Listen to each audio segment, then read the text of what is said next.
What's up, everybody? Happy weekend. We have made it. It is your guy, Bad Dog, along with Adriana, Anthony, Entertainer.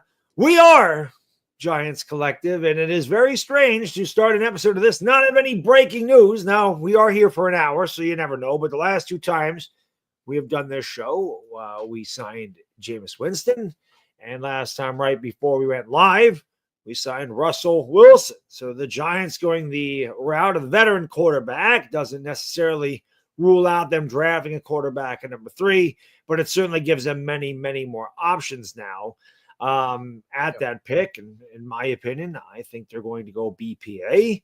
However, that's why the draft is very interesting. You just never know. There's always surprises in the draft, which is why you got to watch. The mock drafts mean absolutely nothing. That's why people do 12 to 15 of them, and they still don't get them right. So it's always fun. I say it's like the weathermen. They don't know what the hell they're doing either. They just, let's just throw a dart at a board and see what happens. So one thing I will say, though, I'm kind of poking around Twitter and these other just reading things. And it seems to me that some people, for whatever reason, were very critical of the Russell Wilson signing. I didn't understand it.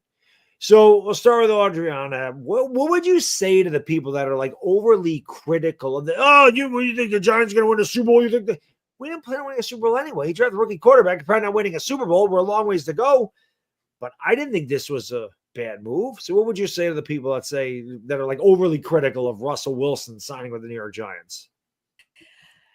I mean, I just want to know what they felt about Daniel Jones last year, because regardless of Russ Wilson and where he's at now in his career, the reality is he's a veteran quarterback. He's won a Super Bowl. He's way more experienced than Daniel Jones. He can read defenses. He could change plays at the line of scrimmage. Like all of these things that Daniel Jones couldn't do for the last 6 years that our offense was stunted by is now finally going to be changed by having a veteran. And I think the biggest thing is setting expectations. No one thinks, I mean, if someone thinks this, then God bless. Well, I want to live in the world that you're living in, but no one thinks that because we got Russ Wilson, like we're going for a championship this year. At least I hope not.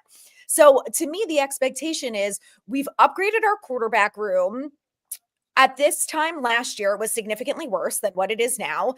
And we have more experience. We have veteran quarterbacks. So if Russ Wilson does go down and he does get injured, you have Jameis Winston, who again is a better quarterback than Drew Lock. No one's saying he wins a Super Bowl. He's probably going to throw a few interceptions, but Malik is probably also going to have a lot of targets and a lot of receptions. So I feel like people just have to set the expectation. Like the people who are not upset about Russ Wilson, like what were you expecting? Did you think that after it not working out with Matt Stafford and Aaron Rodgers doing whatever the hell he's doing day in and day out, like what are our other options here?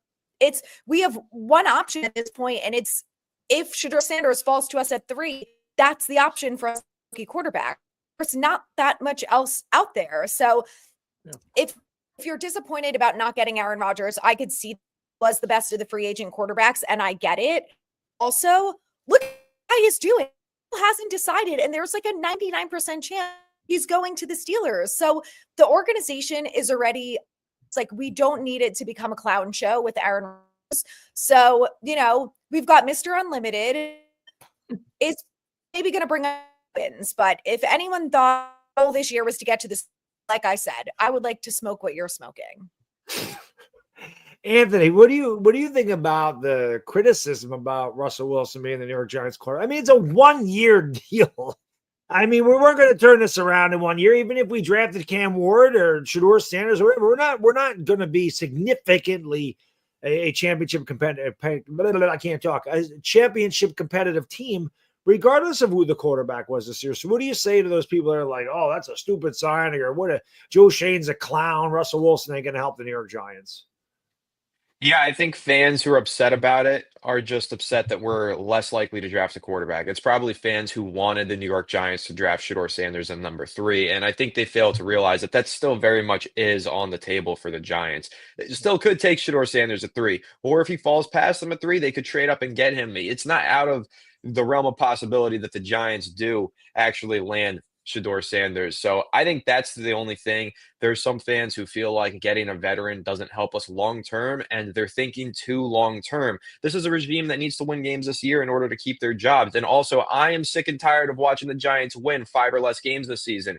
If Russell Wilson helps us win more than 5 games this season, Giants fans should be happy about that. I don't see why you would complain unless you're of the mind where you should tank until you get the top pick and get the quarterback. But that's really not how NFL franchises are built, Super Bowl winning franchises at least. It's very rare that a number 1 pick just steps in here and transforms a team overnight. Most of the top quarterbacks in the league were not taken first overall. Many of them were traded up to acquire sometime in the top 10 or even outside of the top 10. So I think what it really boils down to, why Giants fans might be upset with the Russell Wilson signing, I don't think it has much to do with Russell Wilson. I think it has more to do with all of the other options that were eliminated by signing Russell Wilson. And namely, I think Giants fans are just, it's like a case of Stockholm syndrome. I don't think they know what winning looks like, and they forget that you actually have to try to win football games, and they'd rather just tank every year until you get the number 1 overall pick and get the quarterback. That's not sustainable. That's how people lose their jobs, and that's how a loser franchise stays a loser franchise. Eventually, you have to win some games, get to the middle of the league, and actually build a competent roster. That's what the Giants are trying to do, and I can commend them for that. Yeah, I mean, I agree. I don't know what people expect. And sure, you'd be disappointed if some guys want Shedeur Sanders, but if it doesn't happen, it doesn't happen. But if you look at it, it could have easily went the other way. What if he didn't sign Jameis Winston? What if he didn't sign Russell Wilson? What if the first 2 picks of quarterbacks? Then you go with Tommy DeVito and what? Then what happens? And he would have been criticized again. Chris, can Joe Shane win? I mean, before they play any games, is there any move that Joe Shane can make where ESPN isn't like down his throat about, oh, what a stupid move by Joe Shane? No. I mean, the Giants right now are, they've been garbage, rightfully so. People rag on them in the mainstream media and their fans as well. So until they start to see results, Joe Shane's going to be in the doghouse. I think most Giant fans, if you go on Twitter you're always going to have outliers. And Lucas said it perfectly. He said some people just like to complain. And when you go on Twitter, there is about 10% of fans, no matter what the Giants elect to do, they're going to find fault in it. That's just the reality of the situation. I don't think there's much to complain about at all. Daniel Jones got $14 million a year from the Indianapolis Colts. Russell Wilson, when you look at the structure of this contract, it's heavily incentivized, right? Meaning that most of those incentives, to my knowledge, I haven't done a deep dive into it. It's going to be hard for him to hit.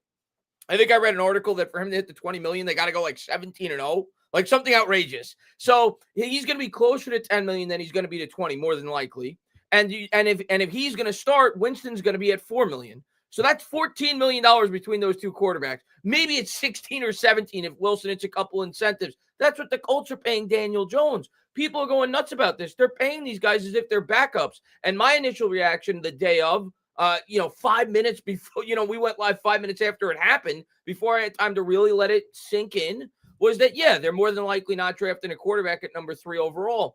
Since I've had 3-4 days to think about it, factoring in the contract, now that I've had an opportunity to actually look at it and realize it's not actually $20 million, everything's still on the table.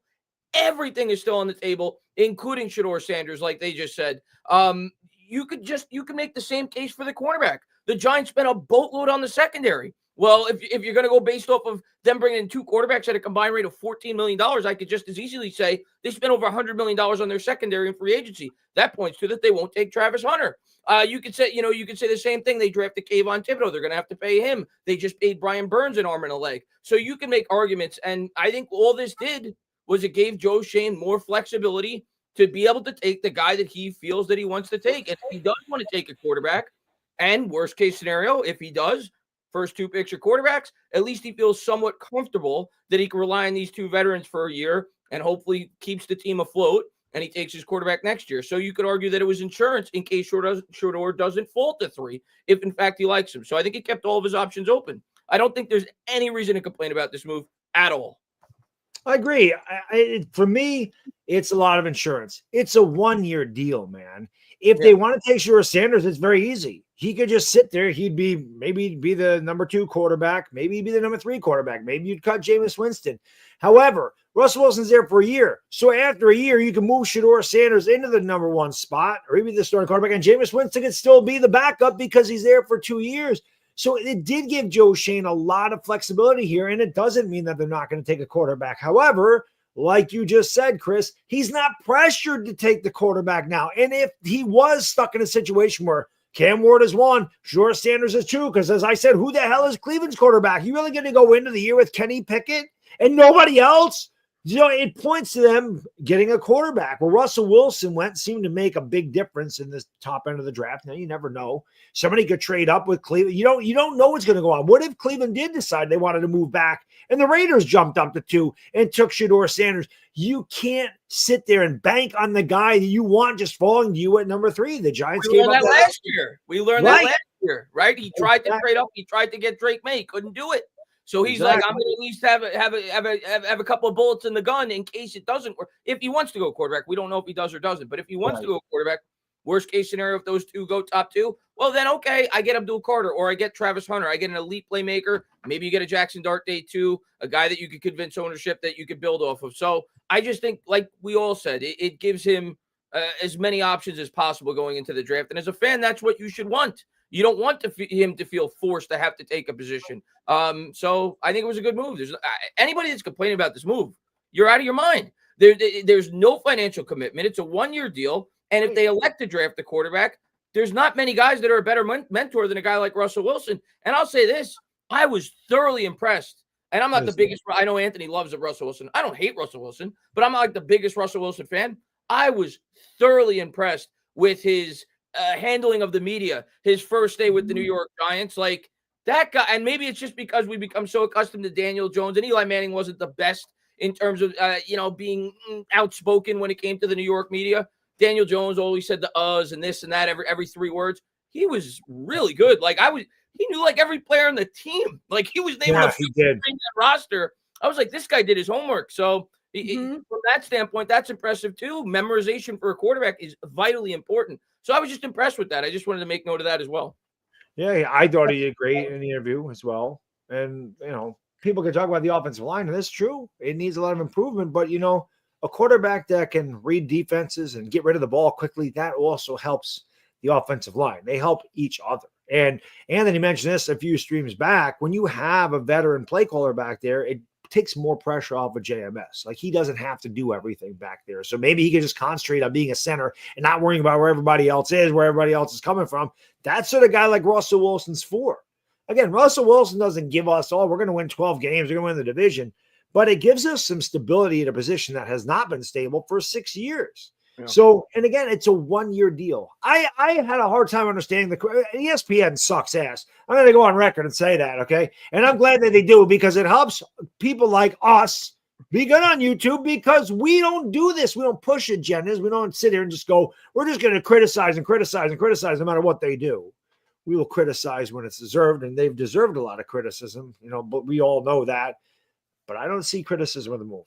I think it was really good. I think it was smart. I think he prepared for it, and we'll see what they do. It does not mean that Shedeur Sanders will not be a New York Giant come April. It just means that they don't have to grab one there. So I like the move. I've always liked Russell Wilson, and we'll see what he does. I think Russ will be a fine fit here, and no issues. He's not Aaron Rodgers, right? He's not going to bring all this other outside crap into the end of the locker. Aaron Rodgers is a nutcase. I agree with Adriana. He's absolutely insane. He is. There was other stuff that I saw that I wanted to talk about. So I did read an article that said that Jackson Dart had they met extensively. He met extensively with the Giants. He also met extensively with Cleveland.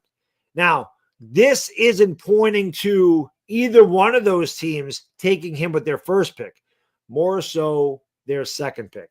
Anthony, is it possible that the New York Giants and Cleveland Browns battle for him at the back end of the first? Because obviously we've talked about this ad nauseum. If you're picking at the back end of the second round and you want a quarterback, you are moving into the first round to get the 5th-year option. There's no question about it.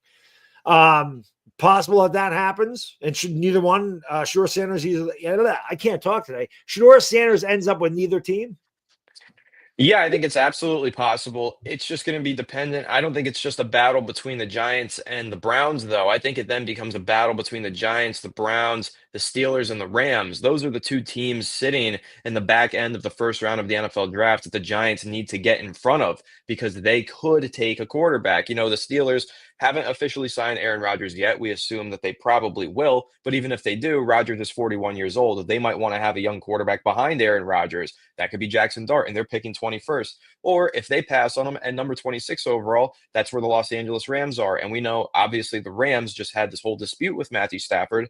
Yes, they agreed to keep him for another year or so, but his time is coming where he's going to retire soon, or the Rams are going to move on from him. They might want to get a succession plan in now while they can, and that could end up being Jackson Dart. So the Giants, yes, would be theoretically competing with the Browns because those would be the two teams you would expect to try and trade up from the second round. But there's a couple teams in the first round that they might need to get ahead of. And jumping all the way from 34 to 20 to get in front of the Steelers, it's not exactly going to be a cheap cost. It's going to be a little bit pricey. So then the Giants have to decide how much conviction they have in Jackson Dart. And I'm sure that's why they're doing this extensive research on him and spending all of this time with him. But if they really like him and they feel like he can be a future franchise quarterback, then yeah, they probably will be willing to make such a trade and get up inside the top 20. But that is also, maybe they're kind of sitting there and they're saying, okay, let's wait and see. If he makes it past the Steelers, then we'll trade. If he makes it past the Rams, then we'll trade. But I do think you're going to be sitting there, if you're hoping for Jackson Dart and a trade up in round one, you're going to be sitting there kind of nervous about those two teams coming up in the back end of the first round as potential landing spots for Dart that could steal him out from underneath you. Chris, how far up do you think the Giants would have to go to get Jackson Dart if they wanted to go that route?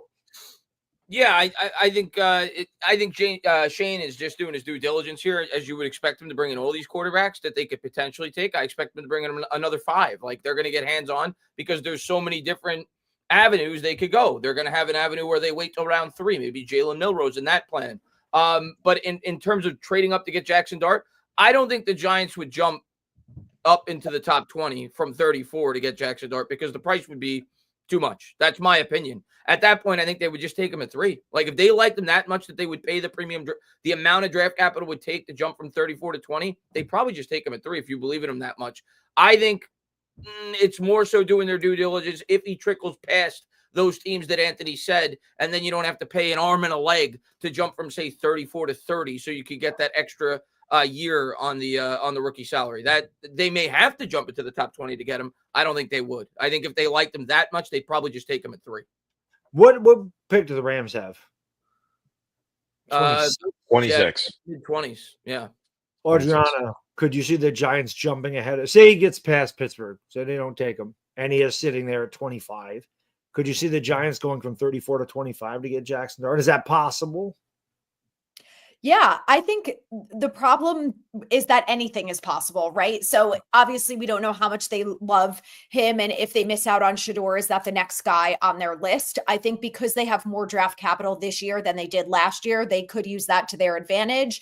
We have talked about how Joe Shane has liked to use those 3rd-round picks for trades, but maybe he's going to keep them until the draft and he's going to try and leverage them on draft night. So it's definitely a possibility.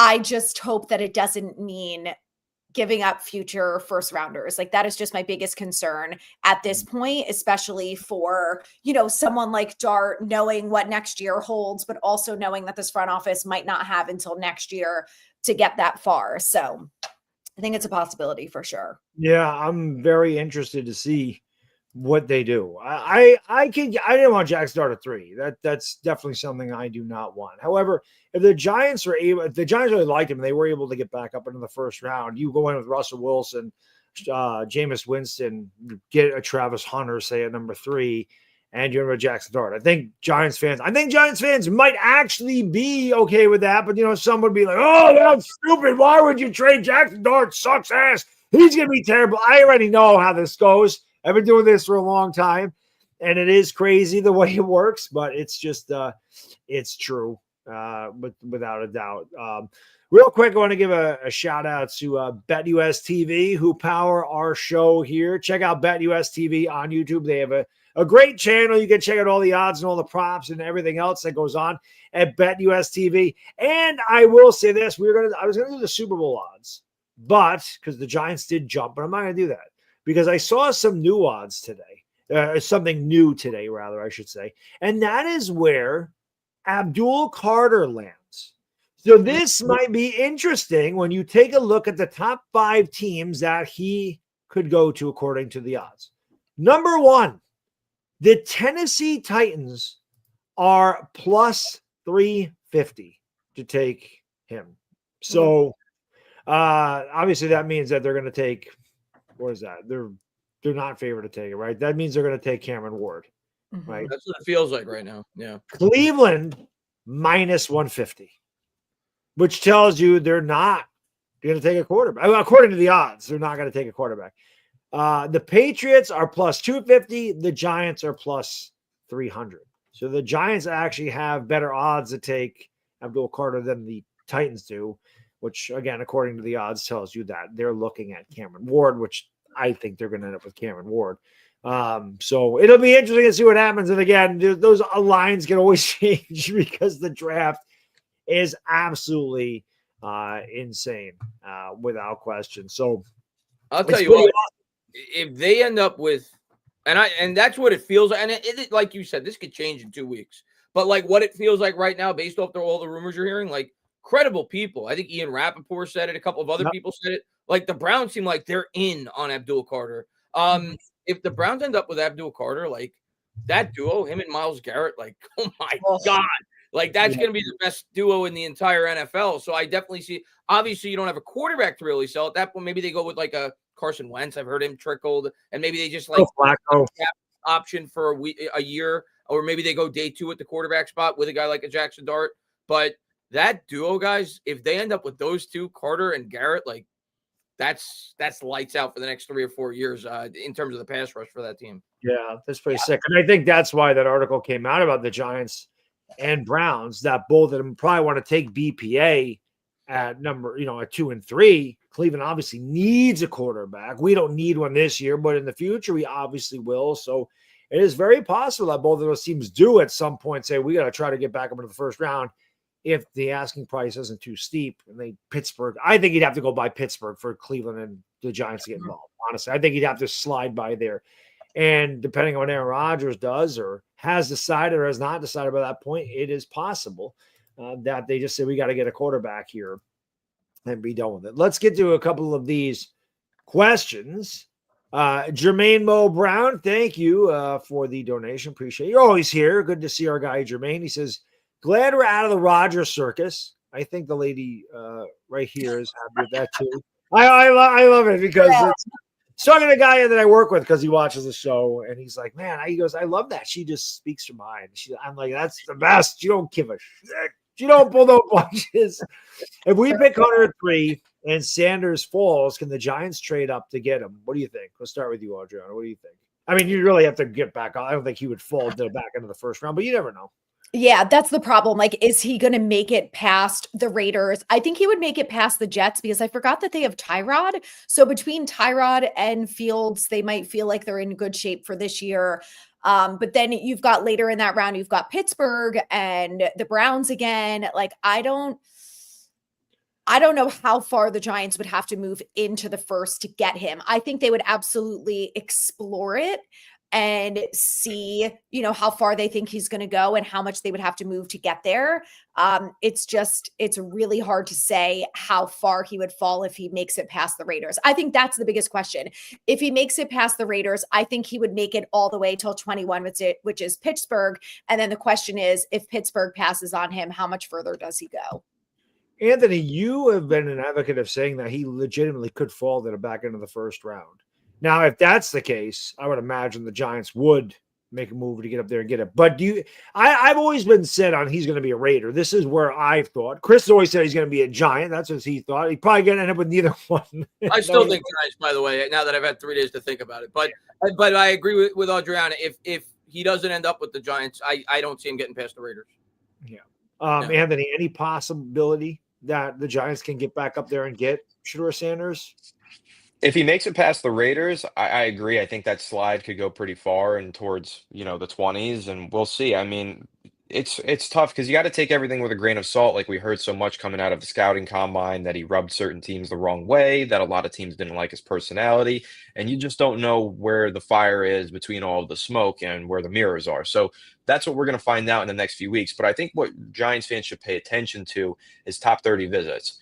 The Giants are definitely going to have a top 30 visit with Shedeur, and so are the Browns and probably the Raiders as well. But do the Steelers have a top 30 visit with him? Do the Rams have a top 30 visit with him? Because those are kind of the things that you need to see. If they're in the quarterback market, then we can get a better understanding of if he falls, how far will he go? Because from what we understand, Shedeur had some meetings at the combine, but it was really what we saw reported was the top teams at the top of the draft, like the Titans, the Browns, and the Giants. And, apparently Deion Sanders was involved in those meetings as well through FaceTime or other means. So what we need to see is when he has these top 30 visits, these one-on-one meetings where he's in the building working out for these teams, where do those teams fall? Do we start to hear, okay, this team doesn't like him, he's going to slide here? That's when his draft stock is really going to take shape. And that's not going to happen until a lot later in the process because I think that Colorado is the last college to have their pro day this year, and they're calling it a showcase or something. They're not even calling it a pro day. They're calling it a showcase. They're having it way late in the process. So teams might either choose to have their top 30 visits with Shedeur before then or wait until after then. So I think it's really tough to tell what his draft stock is until those visits happen. And right now, since we're so far away from that happening for Shedeur, it's really tough to tell. I think he could slide past the top 10. I think it's also very possible that he goes number 2 to the Browns, and that big varying draft projection is what makes this whole thing confusing, but also what makes the draft so much fun. That's why I'm so excited for it this year, because I really don't know what's going to happen outside of probably Cam Ward being the number 1 overall pick. After that, dominoes are going to fall left and right, and we'll just see where everything lands for the New York Giants. But I think if he does start to slide, if he makes it outside of the top 10, Joe Shane will be on the phone trying to get up for him, because based on how much they scouted him, everything else that we know, it does sound like the Giants really like Shedeur. So if he does start to slide and the Giants passed on him at 3, I think that they'll feel good enough to move up and try and make a move to go get him. It's just going to be whether or not he's off the board. Chris, if he slips past, say, the Jets at 7, the next quarterback needy team is probably Pittsburgh. Now, you said that if they like Jackson Dart enough to have to trade all the way back up to, say, 20 or 19, they should just take him at 3. With Shedeur Sanders, is it a different story? No, Could you see them? I feel the same exactly. I'm not saying they'd be opposed to in this scenario we're talking about. Like if they were to take Travis Hunter and Sanders fell to 15, 16, and they could get up there for what they felt was a reasonable price. I'm not saying they'd be against doing that, but I'm just of the mindset I don't mess around with the quarterback position. If I like a quarterback, I'm taking him at 3. Like if I like Shedeur Sanders, I'm not going to risk him, because at that point you don't know if the Raiders are going to take him. Well, no, I'm not saying they're banking. I know.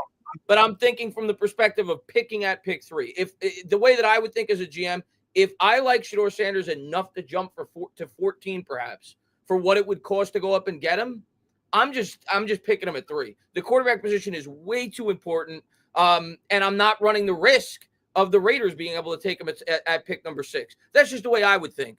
And would I be against this? Of course not. That would be a dream come true. You end up with Travis Hunter and you jump up to 17 or 18 and you get Shedeur Sanders.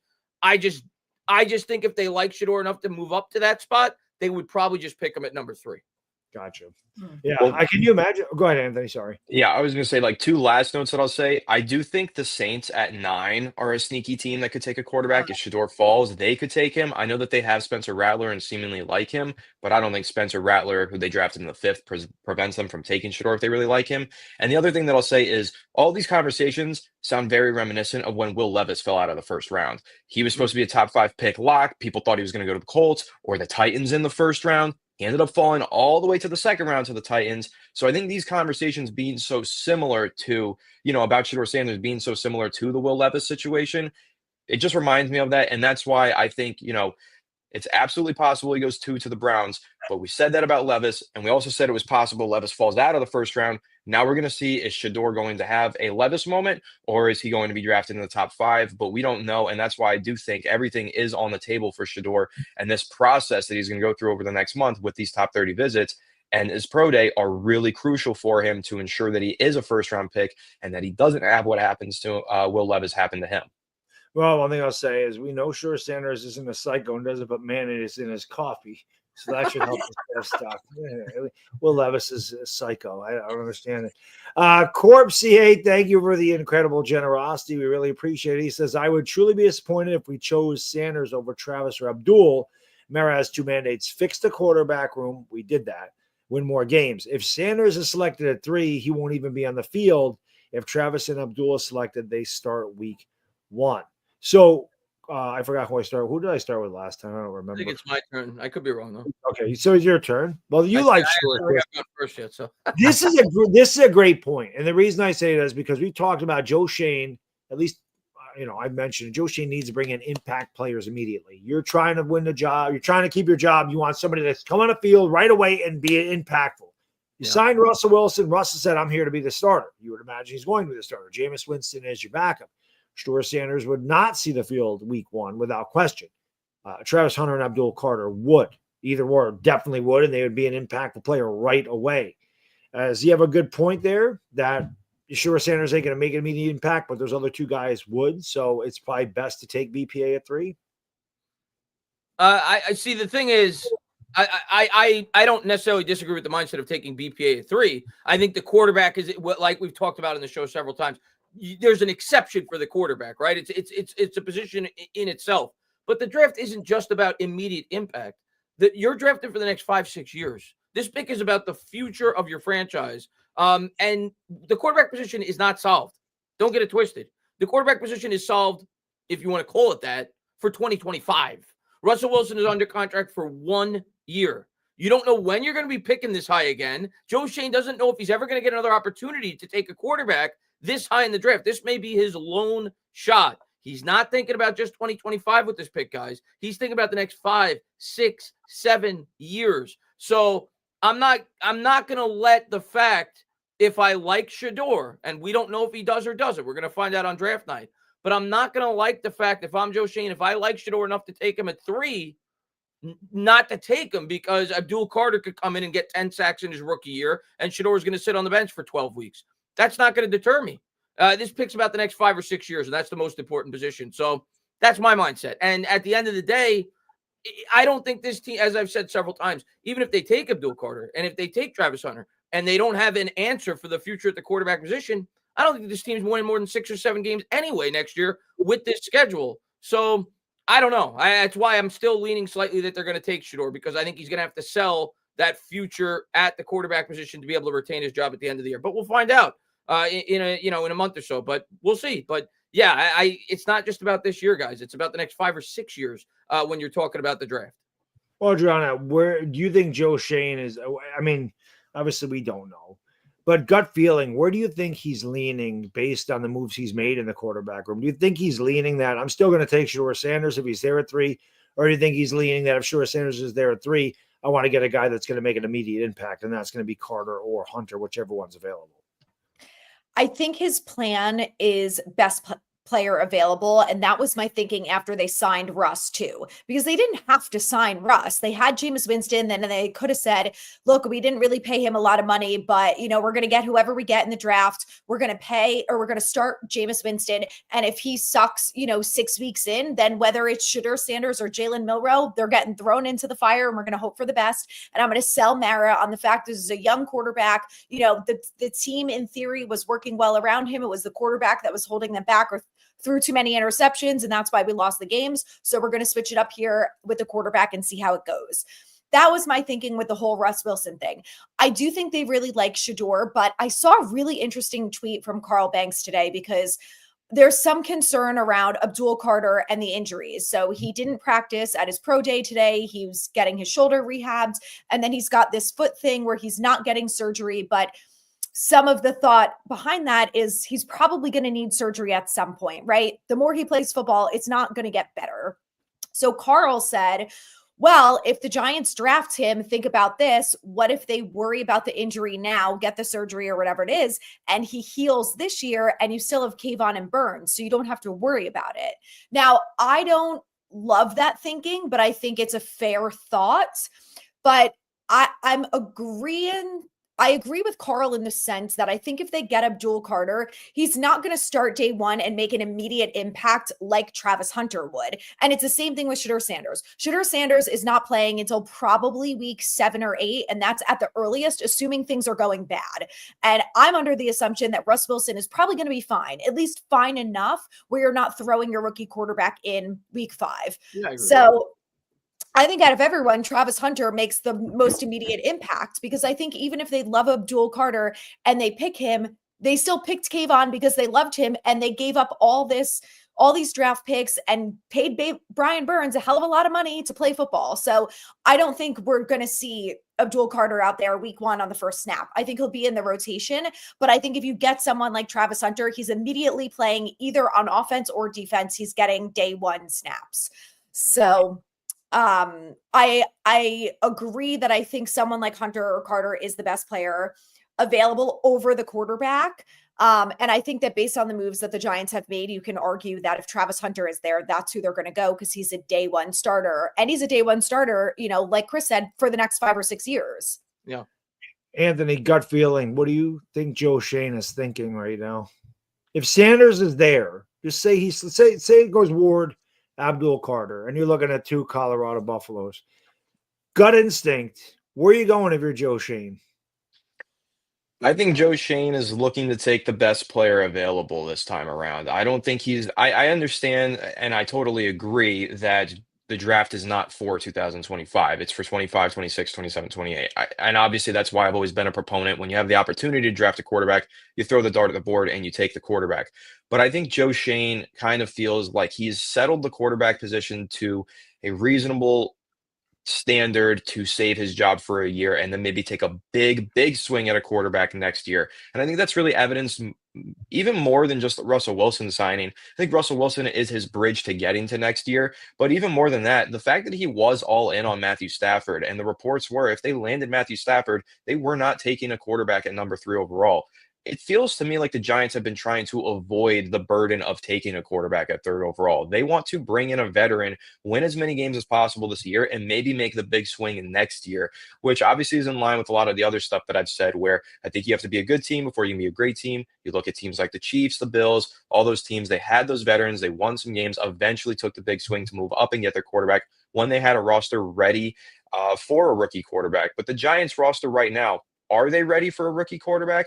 I don't really know. And so if you're taking that mindset, maybe they are better situated to have a developmental quarterback later in the draft and a veteran win some games this year. And I also think it's important to note, Russell Wilson, yes, is signed on this 1-year contract. He's 36. He's not 41 like Aaron Rodgers. If the Giants win enough games this year to be competitive and fight for a playoff spot, Joe Shane's probably going to reward Russell Wilson with an extension. So this conversation could be had once again next year. So it's predicated on how many wins the Giants get this year. If they bottom out early, they're probably going to wish that they took a quarterback so that he could start games.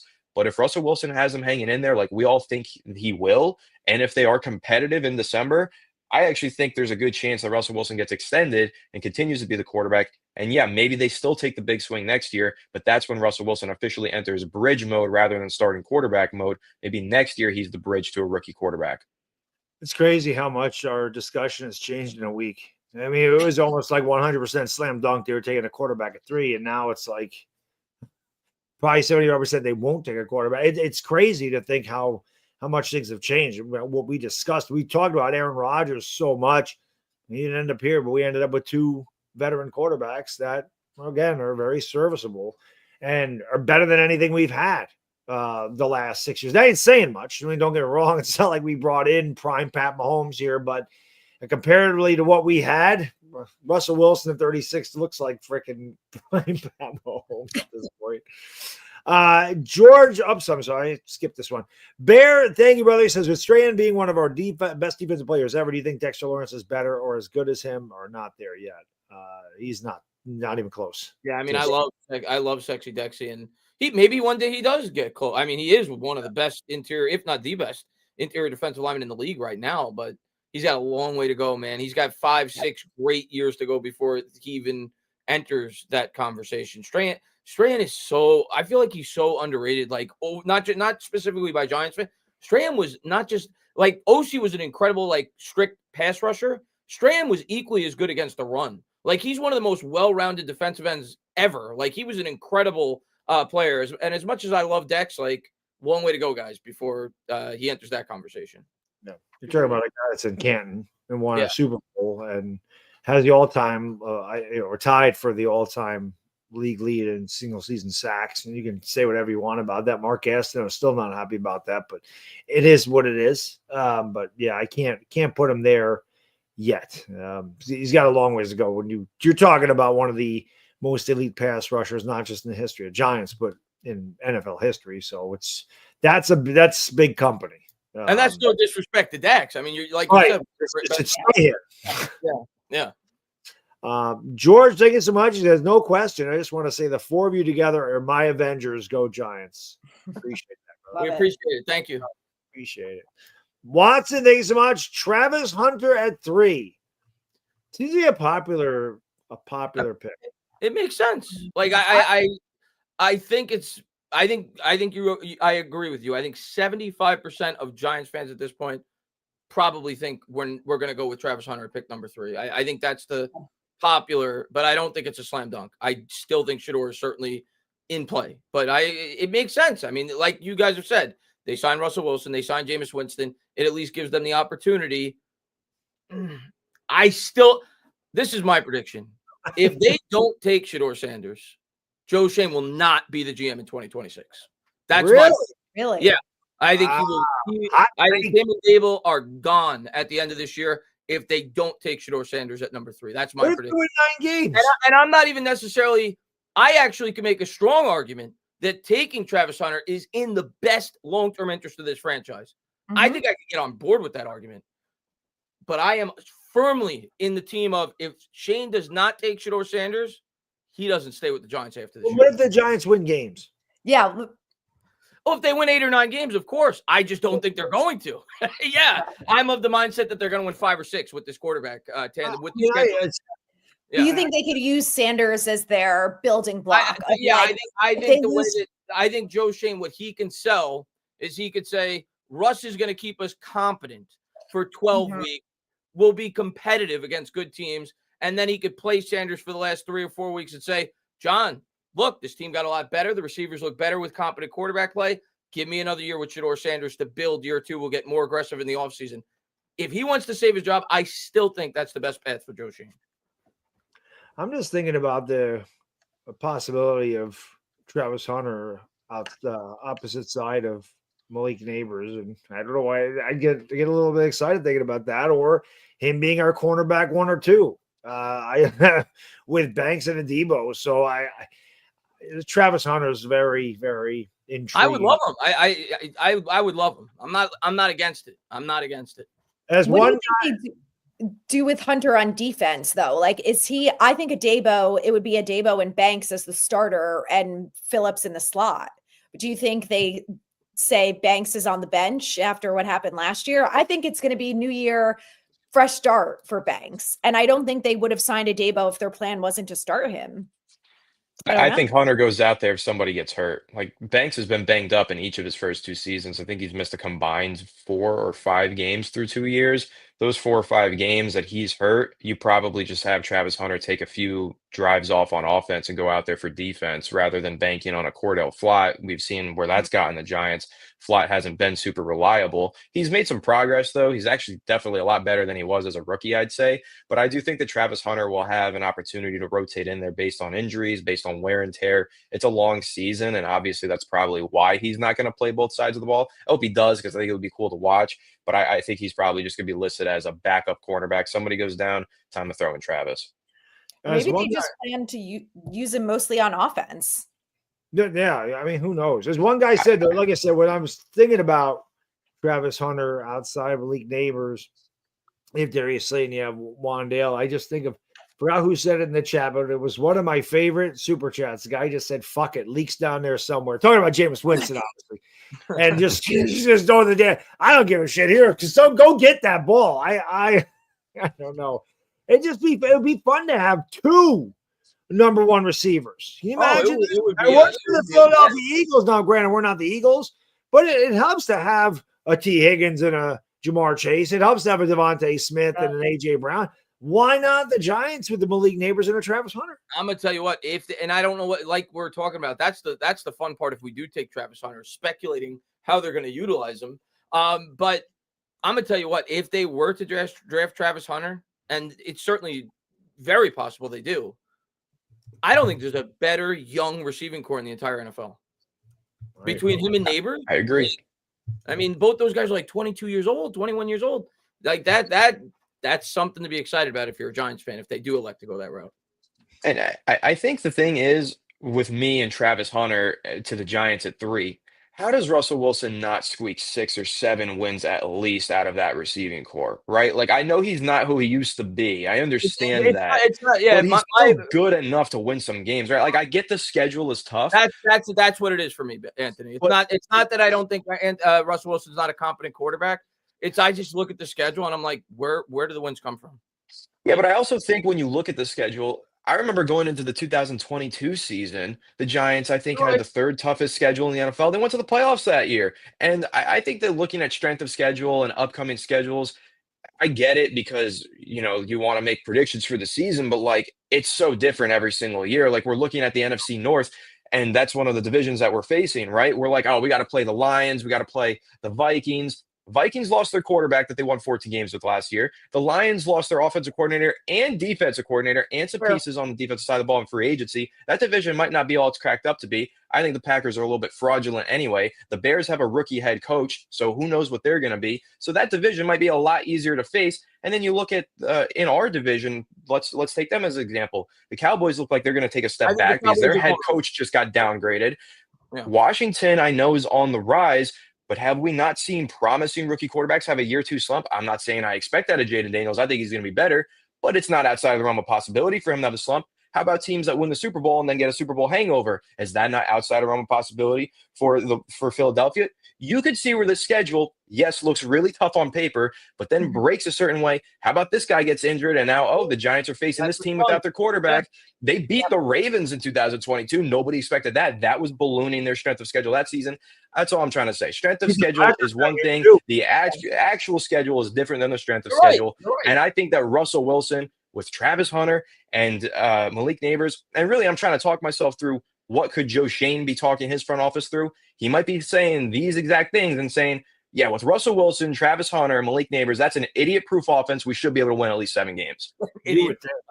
But we are the Giants, and You're starting to talk me into 8 wins, Anthony. If they take Travis Hunter, you're starting to talk. It's possible. It's possible. You make a great point. All that strength of schedule is based on what happened last year, and we know as Giants fans going from 2022 to 2023 exactly what the hell that you thought. Oh, look at Brian Dable figured it out. We're taking a step forward. We got another year. They had their whole scouting team in there. We get a year of drafts. We get a year of free agent. We're going to be better, and we sucked. So it happens. And even Brian Dable, when they talked to him preseason, hey, what do you think? He said every year is different.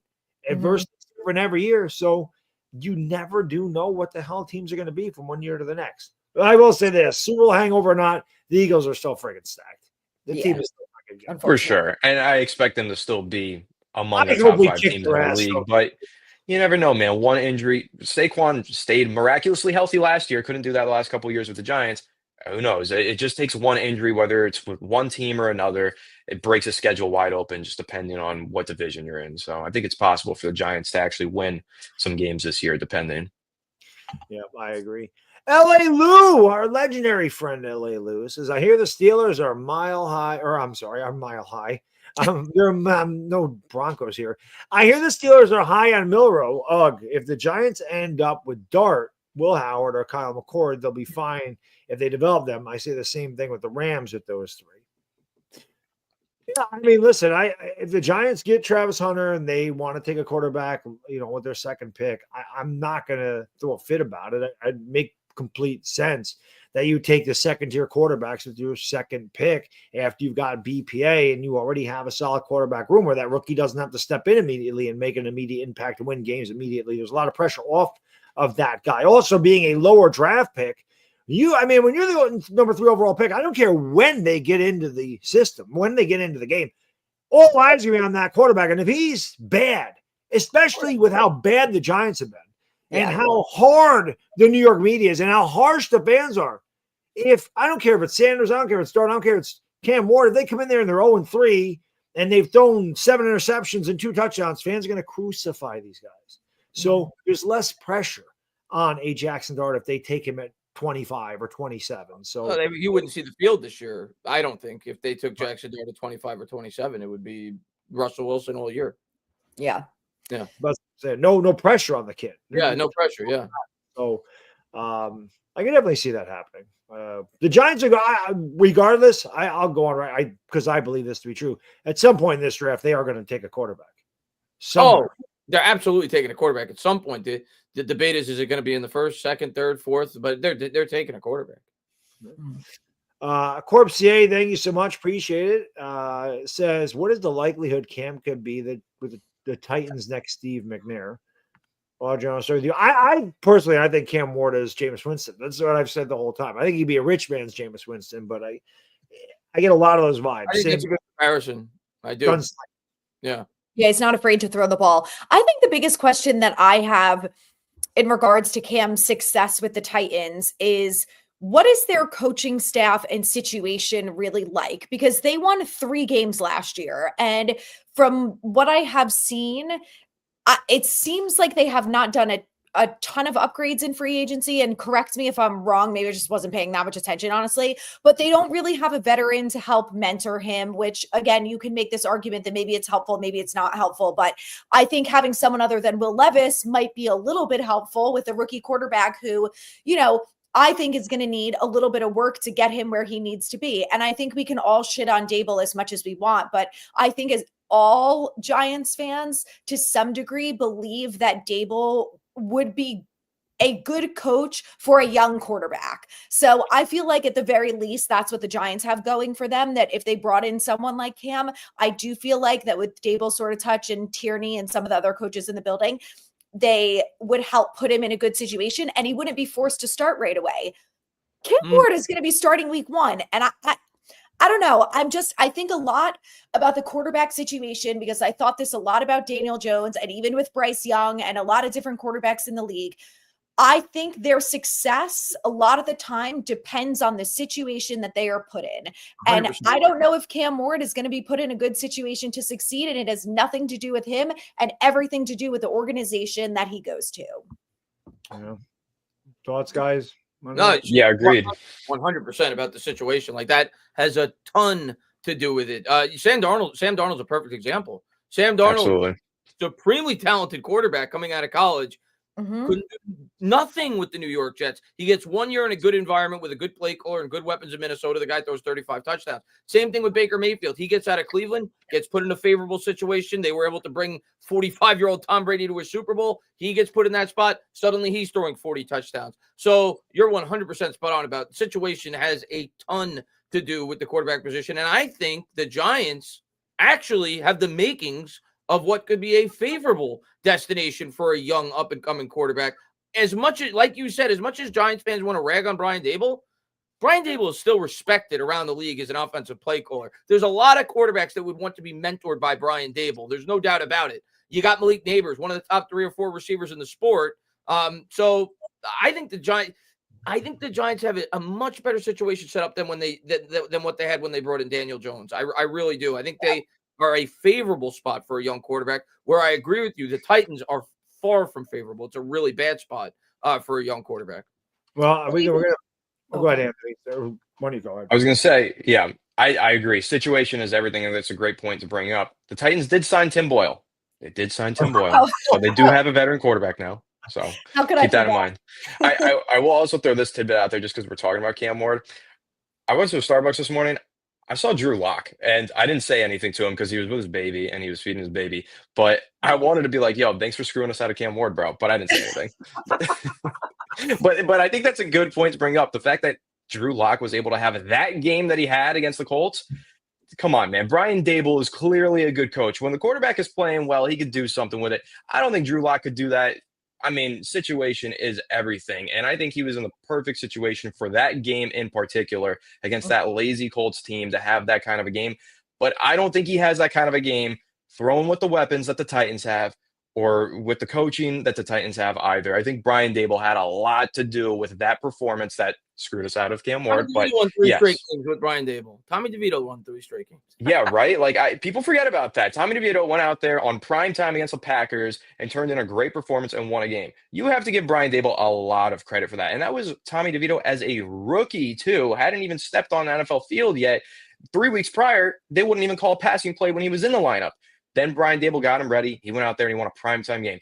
Dable deserves a lot of credit. I'm standing on this. I think Dable is a really good coach. He won Coach of the Year for a reason. He's been held back by the roster. I always say that Joe Shane has been the villain so far. I think he's had a good offseason. See what he does in the drafts. But I really feel bad for Brian Dable because I think he's been frustrated with the quarterback play. I don't think he was a big fan of Daniel Jones. And I'm very excited for him now with a veteran quarterback like Russell Wilson to see what he can do. And if he does get a rookie quarterback this draft, I cannot wait to see that rookie develop under Brian Dable. I think it will be a lot of fun.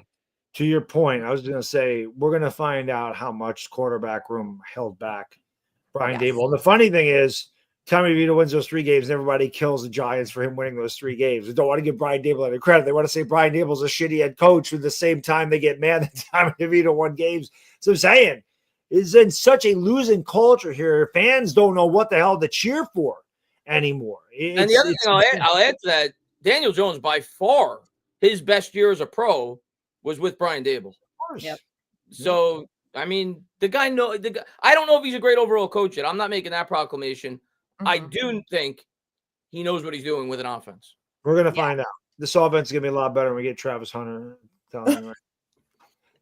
Dr. Garrett's in the house. You love Dr. Garrett. That was a term Chris and I came up with years ago because we blamed Garrett for everything. I don't know how the hell we started calling him Dr. Garrett, but Dr. Garrett's in the house. Oh, John, you want to know what I'm smoking? It's only the finest quality here in Arkansas, and we are all going to need that as Giants fans. Cheers. Sure thing. Mail some of that my way, please. What's that? Said mail some of that my way. It sounds like yeah. One more time. Smoke weed every day. All right.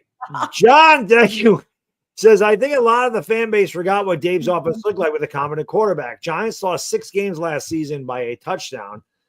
Take BPA, give me Carter or Hunter, then Dart or Milroe. To Anthony's point, this is exactly what Anthony was saying. And we talked about this not even just last year, the year before when DeVito won those 3 games. We lost to Buffalo by a yard twice, right? And there was pass interference that wasn't called. We lost to the Jets because we missed a field goal, right? We should have beat the Rams, could have beat the Eagles. So there's 4 wins right there with Tyrod Taylor and Tommy DeVito. Mm-hmm. So instead of being 6-11, they would have been 9-8, and they were 9-7-1 the year before. So again, we had a lot of injuries last year. Daniel Jones was injured again. Andrew Thomas got injured. That was kind of the end of our season, and shit just fell apart. It was a bad year, but maybe it is. Maybe it's just rejuvenation. It's spring. The weather is getting nice. The days are getting longer. It's getting warmer. The draft is coming. So me as a Giants fan, maybe I'm doing it to myself again, where I trick myself into being optimistic and saying, you know what? I think we're heading in the right direction this time. Yeah. Smack back to reality. By October, we do the show, and it's October 30th. They're like, well, who are we taking in the draft? I don't think it's happening this. I don't. I honestly don't. But we'll see. We'll see what happens. But I do. I agree. I think Dable knows what he's doing, and I like Dable. And I think Joe Shane he deserves some of the shit, but I think I think that Hard Knocks show really hurt his image. I think it really hurt him. I think. Well, my question too is, like, if you're Dable, you have to be really involved in the process with him when it comes to drafting players and bringing in guys like Tommy DeVito. So I'm just like, did they both as a whole like overestimate DeVito and overestimate Locke? Like, I just don't know. And I think it was hard to really grasp. I think we all get the idea that maybe the GM has the final say and makes the final decision. But I feel like if Dable was really like, Drew Lock sucks, I don't want him on this football team, then they wouldn't have signed him. I'm like, maybe it took until this point for them to really get on the same page when it comes to the quarterback situation. I don't know. It's very curious. In fairness to them, and I agree, obviously in hindsight, if you go back in time, we should have gotten a much better quarterback to pair with Daniel Jones. In fairness to them, I think it was harder to sell a guy like Russell Wilson to come to the Giants last year because you were paying Daniel Jones $40 million. He Right. was going to get the first crack. Like he was going to be the kid. Now, maybe if he was bad for the first 4 weeks, Russell Wilson comes in. But this year, it's an open runway. Russ, you're going to start.